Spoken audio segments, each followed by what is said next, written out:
નમસ્કાર મિત્રો, સ્વાગત છે તમારા યુટ્યુબ ચેનલ પર। આજે આપણે જોઈશું સમાજશાસ્ત્રના બે મહત્વપૂર્ણ વિચારકો। પહેલું છે હર્બર્ટ સ્પેન્સર અને બીજું છે કાર્લ માર્ક્સ અને તેમના શું વિચારો છે તે। સાથે સાથે વિસ્તૃત સમજ સાથે કયા કયા MCQ પરીક્ષામાં પૂછાઈ શકે એમ છે એ મારો અનુભવ જે છે તમારી સાથે હું શેર કરીશ। મિત્રો, મને કહેતા બહુ જ આનંદ થાય છે કે હું GSETની 4 વાર એક્ઝામ ક્વોલિફાઈડ છું તથા નેટ પણ મેં 5 વાર ક્વોલિફાઈડ કરેલ છે। તેથી આપ બધા નોટ અને પેન લઈ નોંધ કરતા રહેશો। જો આપનો સપોર્ટ રહેશે તો હું આવા જ કન્સેપ્ટ બેઝ પ્રશ્નો જે છે વિડીયો છે આપની સમક્ષ લેતો આવીશ। તેથી તમે વધુમાં વધુ વિડીયોને શેર કરશો, તમારા મિત્રોને શેર કરશો તથા વિડીયો ગમે તો લાઈક કરશો અને સબસ્ક્રાઈબ કરવાનું ભૂલતા નહીં। ચાલો વિડીયો આપણે સ્ટાર્ટ કરીએ। તો મિત્રો, પહેલો પ્રશ્ન છે, સમાજશાસ્ત્રના ઉદ્વિકાસના જટિલ સ્વરૂપનું અધ્યયન કોણે કર્યું? ઓપ્શન આપેલા છે જ્હોન સિમેલ, બીજો ઓપ્શન P.A. સોરોકિન, ત્રીજો ઓપ્શન છે હર્બર્ટ સ્પેન્સર અને ચોથો ઓપ્શન છે મેક્સ વેબર। તો મિત્રો, આનો સાચો જવાબ છે હર્બર્ટ સ્પેન્સર। હર્બર્ટ સ્પેન્સર વિશે વધુ આપણે જાણીએ તો સામાજિક ઉદ્વિકાસનો સિદ્ધાંત જે છે એ હર્બર્ટ સ્પેન્સરને એક મહત્વપૂર્ણ દેન છે। આ સિદ્ધાંત દ્વારા તેઓએ પ્રતિષ્ઠા મેળવી સમાજશાસ્ત્રી તરીકે। અને મિત્રો, યાદ રાખવાનું છે કે આ સિદ્ધાંત ચાર્લ્સ ડાર્વિનનો જે પ્રાણી સિદ્ધાંત છે એના ઉપર આધારિત છે। આ સિદ્ધાંત ચાર્લ્સ ડાર્વિનના ઉદ્વિકાસ સિદ્ધાંત ઉપર આધારિત છે। ચાર્લ્સ ડાર્વિનનો પ્રાણી સિદ્ધાંત ઉપરથી જ હર્બર્ટ સ્પેન્સરે સામાજિક ઉદ્વિકાસનો સિદ્ધાંત આપ્યું છે। જ્યારે કોઈ આપણને પૂછે કે સામાજિક ઉદ્વિકાસનો જન્મદાતા કોણ છે, તો આપણો જવાબ એ હશે હર્બર્ટ સ્પેન્સર। પણ મિત્રો, આપણને જ્યારે કોઈ આવું પૂછે કે ઉદ્વિકાસ સિદ્ધાંત માત્ર ઉદ્વિકાસ સિદ્ધાંત જે છે એનો જન્મદાતા કોણ, તો એનો જવાબ આવશે ચાર્લ્સ ડાર્વિન। બહુ જ યાદ રાખવા જેવી બાબત છે। આ સિદ્ધાંત હર્બર્ટ સ્પેન્સરે આ સિદ્ધાંત પોતાની પુસ્તક, જે ફેમસ પુસ્તક છે એ પુસ્તક કઈ, તો યાદ રાખજો, નોંધ કરી લેજો, પ્રિન્સિપલ ઓફ સોશિયોલોજી। ઘણીવાર આ પુસ્તક પૂછાયેલી છે। પ્રિન્સિપલ ઓફ સોશિયોલોજી નામની પુસ્તકમાં આ સિદ્ધાંતનો વિસ્તૃત ઉલ્લેખ કર્યું છે। હવે થોડુંક ઉદ્વિકાસની વિશેષતા વિશે પણ આપણે જાણીએ તો ઉદ્વિકાસની વિશેષતા શું છે, એની લાક્ષણિકતાઓ શું છે? તો પહેલી જ લાક્ષણિકતા છે કે આ ઉદ્વિકાસ જે છે એ સામાજિક પરિવર્તનની એક પ્રક્રિયા છે। મતલબ ઉદ્વિકાસ થાય તો સામાજિક પરિવર્તન આવે, તો પરિવર્તનની પ્રક્રિયા છે। પછી બીજી વિશેષતા શું છે કે આ ઉદ્વિકાસ જ્યારે થાય છે ત્યારે સમાજ જે છે એ સરળમાંથી જટિલ તરફ સમાજ પ્રયાણ કરે છે। ખાસ નોંધવા જેવી બાબત, જે આપણો પ્રશ્ન પણ છે। પછી ઉદ્વિકાસની ત્રીજી લાક્ષણિકતા છે તે ધીમી ગતિમાં પરિવર્તન થાય છે। ઉદ્વિકાસ ધીમી ગતિમાં પરિવર્તિત થાય છે। અને ચોથી લાક્ષણિકતા છે કે આ ઉદ્વિકાસ આંતરિક શક્તિમાંથી સંચાલિત થાય છે। વધુ આપણે જાણીએ હર્બર્ટ સ્પેન્સર વિશે તો હર્બર્ટ સ્પેન્સરે સામાજિક ઉદ્વિકાસનો સિદ્ધાંત જે છે 2 નિયમ ઉપર આધારિત છે. યાદ રાખજો, 2 નિયમ ઉપર આ સિદ્ધાંત આધારિત છે. અને એ 2 નિયમ કયા? તો પહેલું નિયમ છે ભૌતિક ઉદ્વિકાસનો સિદ્ધાંત. ભૌતિક ઉદ્વિકાસના નિયમ ઉપર આધારિત છે. અને બીજું નિયમ છે જૈવિકીય ઉદ્વિકાસ. જૈવિકીય ઉદ્વિકાસના નિયમ ઉપર આધારિત છે. એટલે 2 નિયમો પર સામાજિક ઉદ્વિકાસનો સિદ્ધાંત આધારિત છે. ભૌતિક ઉદ્વિકાસના સિદ્ધાંતમાં સ્પેન્સરે કહ્યું છે કે પદાર્થ અને શક્તિ, યાદ રાખજો, પદાર્થ વત્તા શક્તિ બંનેના મિલનથી, બંનેના યોગથી જ આ સમગ્ર જગત અથવા દુનિયા બની છે, સમગ્ર જગત બન્યું છે. જ્યારે કે જૈવિકીય ઉદ્વિકાસના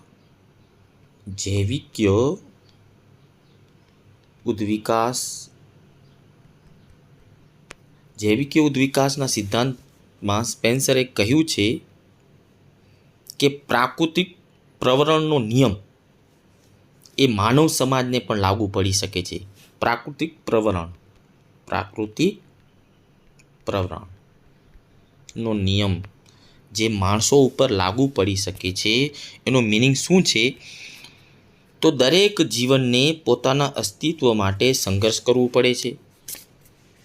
અને પોતાના આ સામાજિક ઉદ્વિકાસના નિયમને સ્પષ્ટ કરવા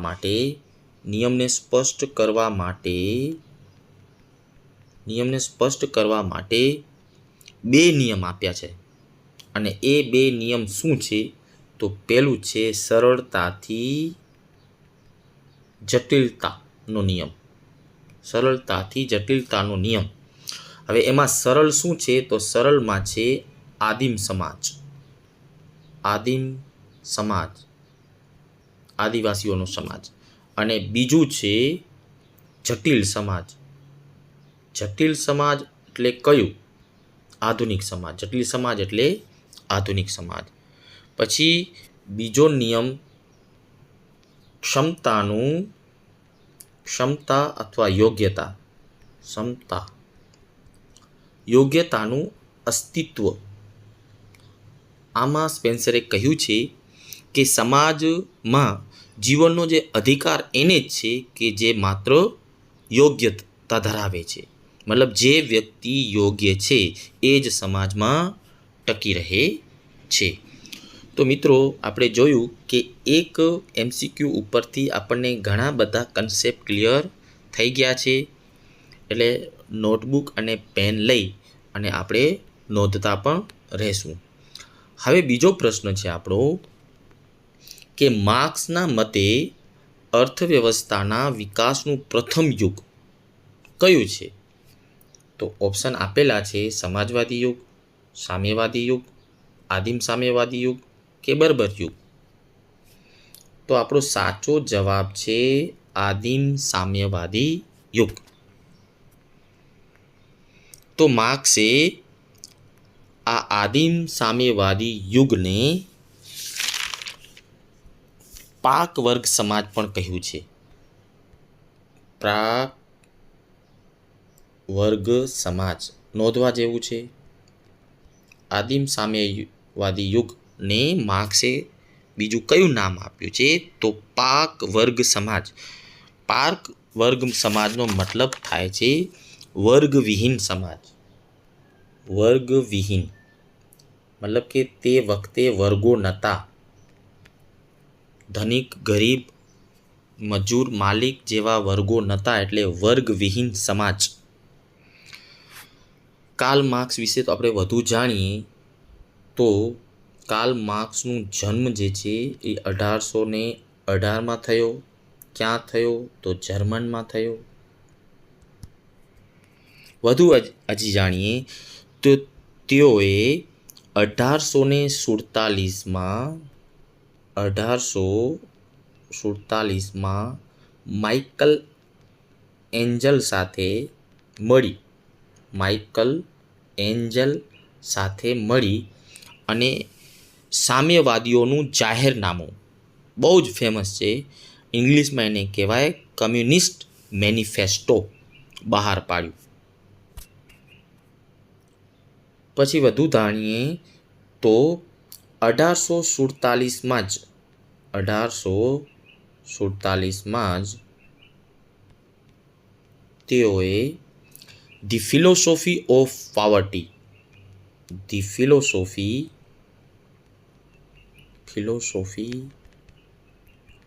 ઓફ પોવર્ટી નામના ગ્રંથમાં સૌ પ્રથમ વખત દ્વંદાત્મક ઐતિહાસિક બૌદ્ધિકવાદની વ્યાખ્યા કરી છે. તેઓએ સંપૂર્ણ સમાજને બે ભાગમાં વહેંચ્યું છે. કાર્લ માર્ક્સે સમાજને બે ભાગમાં વહેંચ્યું છે. અને એ પહેલો ભાગ છે અધિસંરચના, મોસ્ટ આઈએમપી છે, અને બીજું છે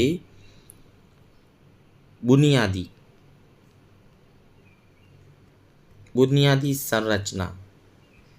અધિસંરચનાનું બીજું નામ છે મુખ્ય સંરચના અને બુનિયાદી એટલે ગૌણ સંરચના. અધિસંરચનાને ઇંગ્લિશમાં સુપરસ્ટ્રક્ચર પણ કહેવાય, જ્યારે બુનિયાદી સંરચનાને સબસ્ટ્રક્ચર પણ કહેવાય છે. માર્ક્સે ઇતિહાસનું ભૌતિકવાદી અર્થઘટન કર્યું છે. યાદ રાખવાનું છે. એ પણ ઇતિહાસને ભૌતિકવાદી અર્થઘટન કર્યું છે. તો ભૌતિકવાદ એનો મતલબ શું છે? તો તેઓએ કહ્યું છે કે જીવનની ભૌતિક પરિસ્થિતિઓ જે છે એને પાયાની રચના અને તેના ઉપર આધારિત રચનાને માળની રચના તરીકે પણ ઓળખવામાં આવે છે. માર્ક્સના મતે ઇતિહાસ જે છે માનવ સમાજના ઉદ્ભવકાળથી માંડી અને આજ સુધી તમામ આર્થિક, સામાજિક, રાજકીય, ધાર્મિક, સાંસ્કૃતિક જીવનનું અખંડ, અતૂટ અને પરિવર્તન પામતું ઘટનાચક્ર છે. જ્યારે ભૌતિક શું છે? માર્ક્સના મતે ભૌતિક એટલે શું? તો માર્ક્સ કહે છે ભૌતિક એટલે આર્થિક રચનાતંત્ર.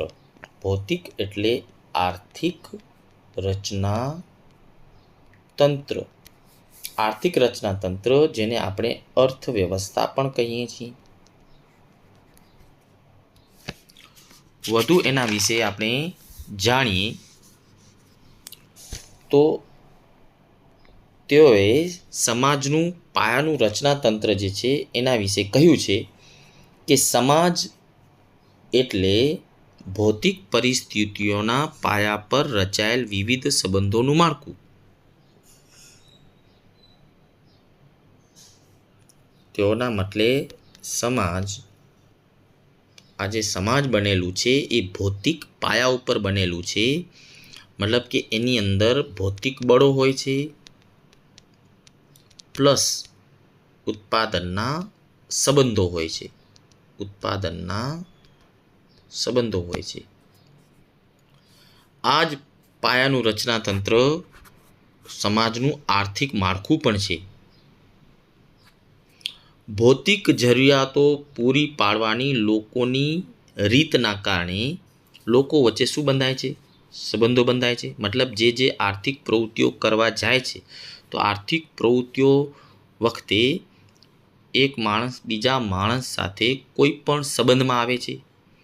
પ્લસમાં આ ભૌતિક જરૂરિયાતોમાંથી જ સામાજિક સંસ્થાઓનો જન્મ પણ થાય છે. સામાજિક સંસ્થાઓ બને છે. પ્લસમાં એના સિવાય લોકોની નવી વિચારસરણીઓ જે છે એ પણ ઘડાય છે. આ બધું કોના ઉપર આધારિત છે? તો પાયાના રચનાતંત્ર ઉપર આધારિત છે. હવે આ પાયાનું રચનાતંત્ર જે અધિરચના છે એના બીજા નામ શું છે? અન્ય નામ. તો અન્ય નામમાં પાયાના રચનાતંત્રને મૂળભૂત માળખું પણ કહેવાય છે. પછી પ્રાથમિક માળખું પણ કહેવાય અને આધાર માળખું પણ કહેવાય છે. આધાર માળખું. હવે આ માળનું રચનાતંત્ર શું છે? બીજો જે રચનાતંત્ર છે તો એ માળનું રચનાતંત્ર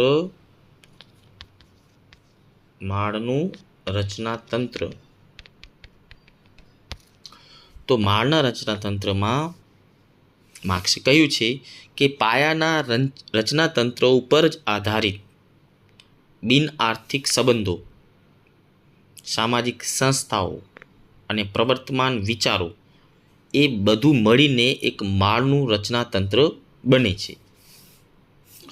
તો માળના રચનાતંત્રના બીજા નામ શું છે? અન્ય નામ. તો એ માળના રચનાતંત્રને ગૌણ રચનાતંત્ર પણ કહેવાય. પછી ઉચ્ચ સ્તરીય રચનાતંત્ર પણ કહેવાય અને અધિરચનાતંત્ર પણ કહેવાય. તો એવા કયા? તો ઉદાહરણ તરીકે કાનૂન વ્યવસ્થા, લગ્ન, કુટુંબ, ધર્મ, કળા, દર્શનશાસ્ત્ર એ બધું માળના રચનાતંત્રમાં આવે. પછી માર્ક્સે માનવ સમાજના વિકાસના તબક્કાઓ પણ આપ્યા છે. એ પણ ફેમસ છે. માનવ વિકાસના તબક્કાઓ કોણે આપ્યા? તો કાર્લ માર્ક્સે માનવ વિકાસના તબક્કાઓ આપ્યા છે.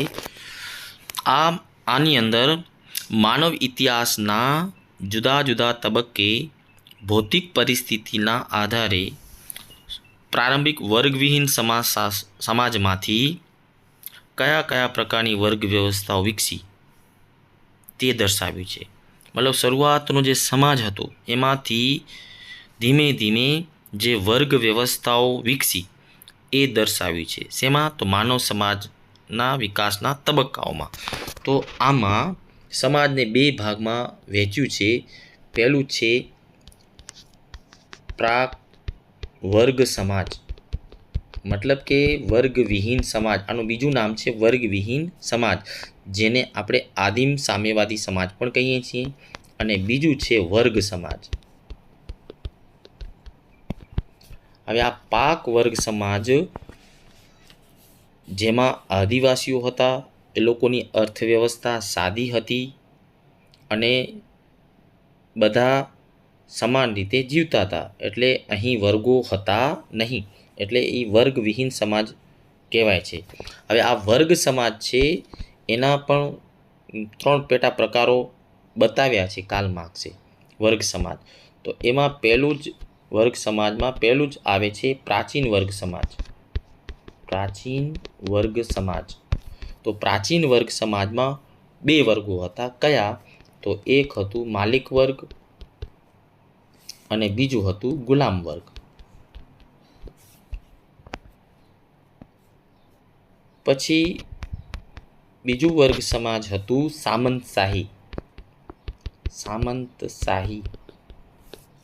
તો સામંતશાહી સમાજની અંદર એક વર્ગમાં હતો સામંતોનો વર્ગ અને સામે હતો અર્ધ ગુલામ કિસાનોનો વર્ગ. અને ત્રીજું પ્રકાર છે વર્ગ સમાજનો ત્રીજું પ્રકાર છે બુર્જવા સમાજ કહેવાય છે. બુર્જવા સમાજ. તો બુર્જવા સમાજ જેમાં પહેલું વર્ગ હતો મૂડીપતિ વર્ગ અને બીજો હતો મજૂર વર્ગ. કાર્લ માર્ક્સના મુખ્ય લખાણો વિશે આપણે જોઈએ, જે ઘણી વખત પૂછાયેલું છે. મુખ્ય લખાણો કયા હતા? તો મુખ્ય લખાણોની અંદર પહેલું જ લખાણ છે the German ideology. The German ideology. અને બીજું છે હોલી ફેમિલી. હોલી ફેમિલી. હવે તેના પુસ્તકો વિશે આપણે જાણીએ કયા કયા પુસ્તકો લખ્યા છે. તો પહેલું જ પુસ્તક લખ્યું કોમ્યુનિસ્ટ મેનિફેસ્ટો, સામ્યવાદી ઘોષણાપત્ર. Communist manifesto.